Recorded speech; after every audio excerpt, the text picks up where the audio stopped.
Hello. I I don't know.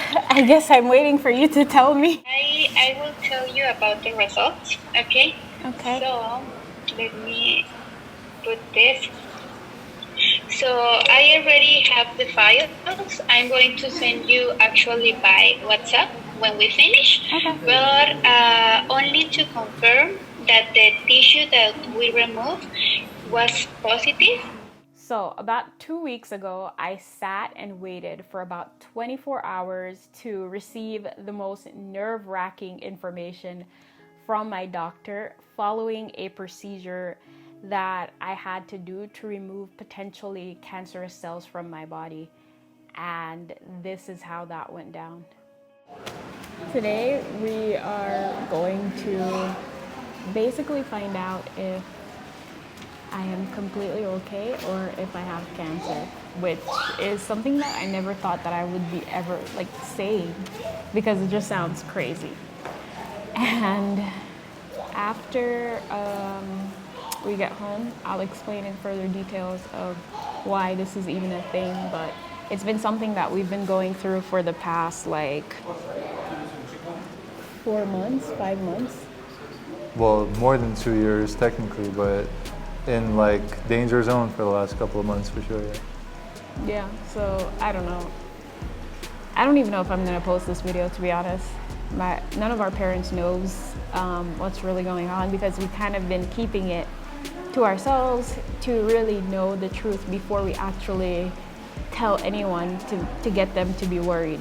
But I feel very sorry for Simis because I don't know. So I'm about to get on a phone call with my doctor, and she's going to explain to me the results of a biopsy that I just took with her about 10 days ago.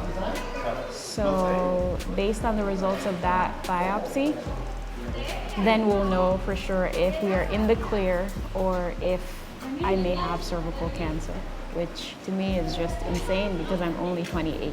But it doesn't matter about age. It's just a tough situation that unfortunately some people have to deal with. So all we can do right now is just sit and wait for the doctor to call, and then we'll know. My life is literally hanging by a phone call right now, and it doesn't feel good at all. It's actually very scary. Anyways, when the doctor calls, we'll come back. Welcome back to our channel, guys. Please ignore the background. We are currently in Japan, and if you know anything about Japan, the rooms here or the apartments here are ridiculously small and ridiculously expensive. So do not look at this that's going on back here. Today I have a little story time video, and I want to share this information because I wish that I knew these things before I sat and waited until my situation got worse. So let's talk about it. About 3 years ago, I did one of my annual pap smears and it came back abnormal. And the advice that I got from my doctor at the time was to basically wait for 2 years to do another one, because if I do one in a year again, it will probably come back the same way. So she basically said, like, these things usually take care of themselves, don't worry about it.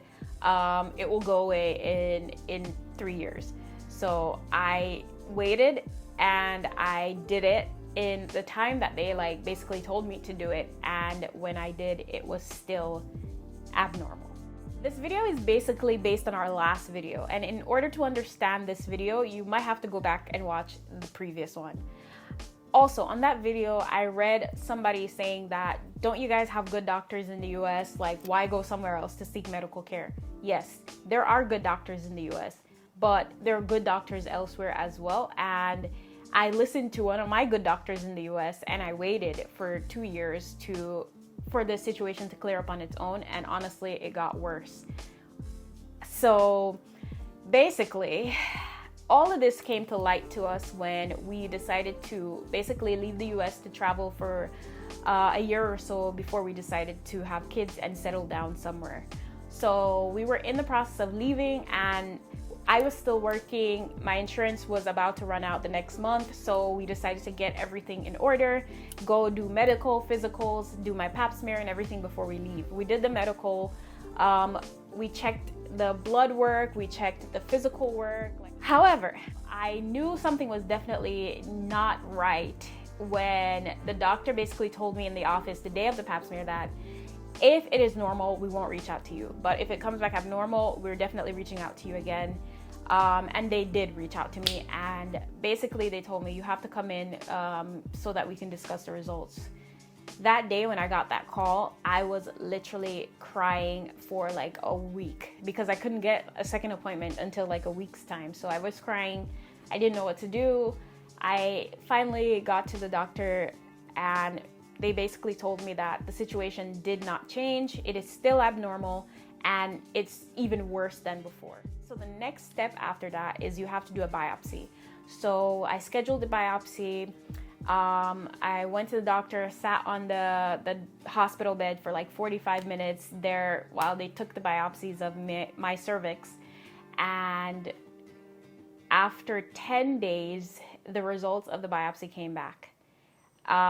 So basically, when they check cervical biopsy for cancer, they check the grades of cells. So it's from 1 to 4.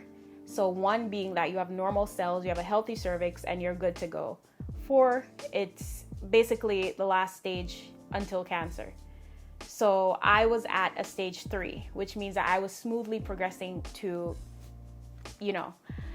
and when I got the results, I literally like fell apart because I felt good. Like my body, everything was healthy. I wasn't in pain. I wasn't feeling anything. I had no symptoms.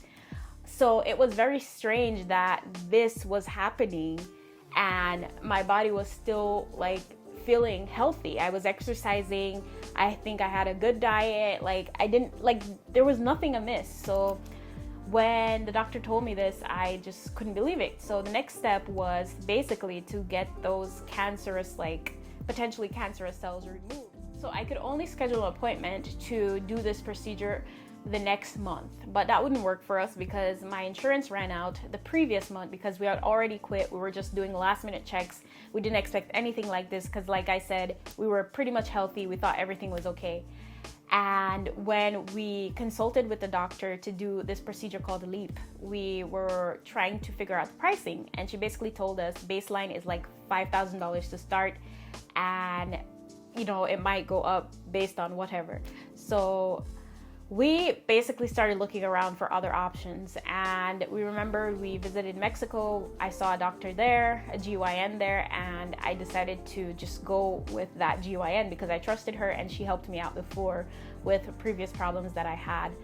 And we figured out the price in Mexico was just $200. So we're like, $200 for a good doctor that I know that will help me, or $5,000 for a doctor in the US. We definitely chose the $200, and we did the procedure in Mexico.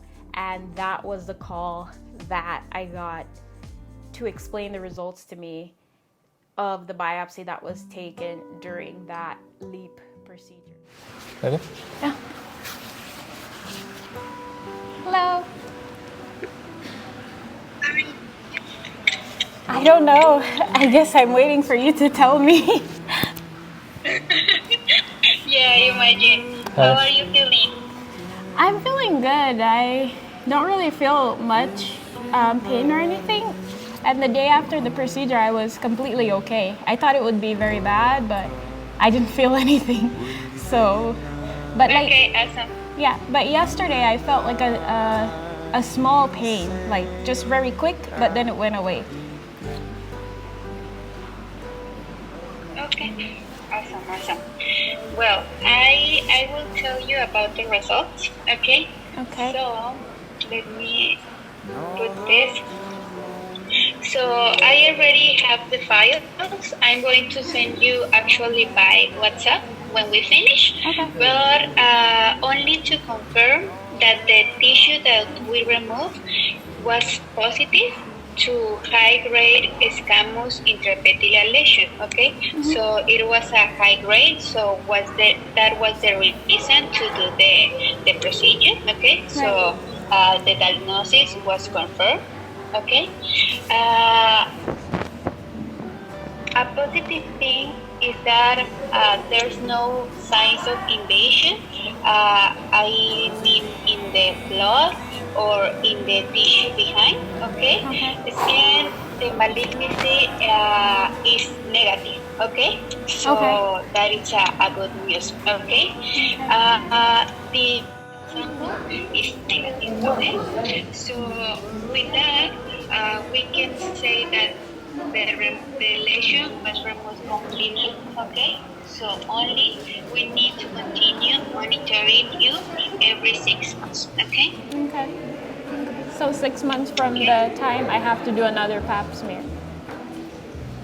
Yeah, in 6 months, and the next appointment with me, as we said, is in 6 weeks to see how it goes, and the next one to that is in 6 months. Okay, so it's the control number 1. Okay.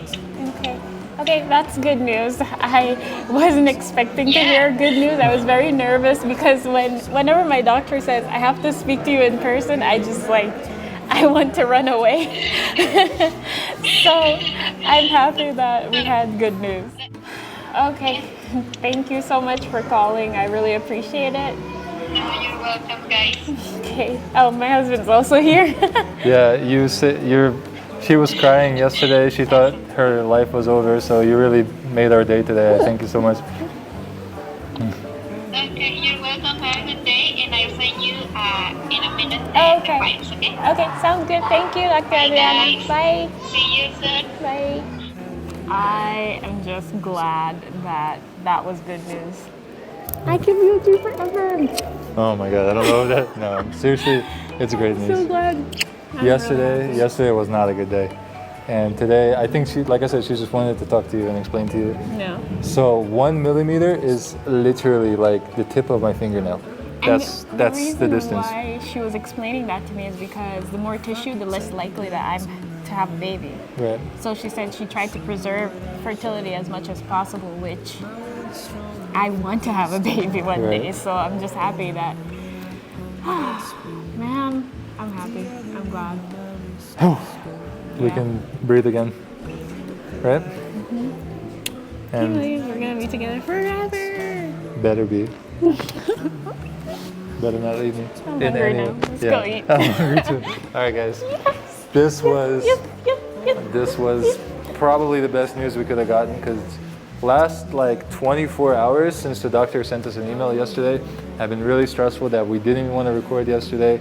It was sad. Like it was pouring outside, the mood was somber, it was not the time. Today it was supposed to rain and it's not raining, so I think the weather is giving us a chance and we're gonna go celebrate with some crepes.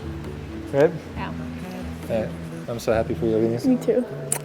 Aww. I don't want to get makeup all over you. It's okay. I love you so much. All of this information I'm sharing with you to say that women, do your annual pap smears. If your pap smears are abnormal, do not take it lightly. That's what I did. I shouldn't have done that because honestly, I could be sitting here talking to you with cervical cancer right now because I listened to my doctor. So you have to really stand up for yourself and you have to push against whatever they're saying. If they say, oh, it will fix itself, ask them, what can I do now to fix this? What can you do now to help me to fix this? I wish these were questions that I asked, but I just didn't because I was listening to my doctor. So I'm saying this to say, do your pap smears. If you're older or if you are within the age of like checking your mammogram and stuff, make sure you get that done every year or as recommended by your doctor. Just keep your health intact because your health is literally your wealth and no one will look out for you like how you look out for yourself.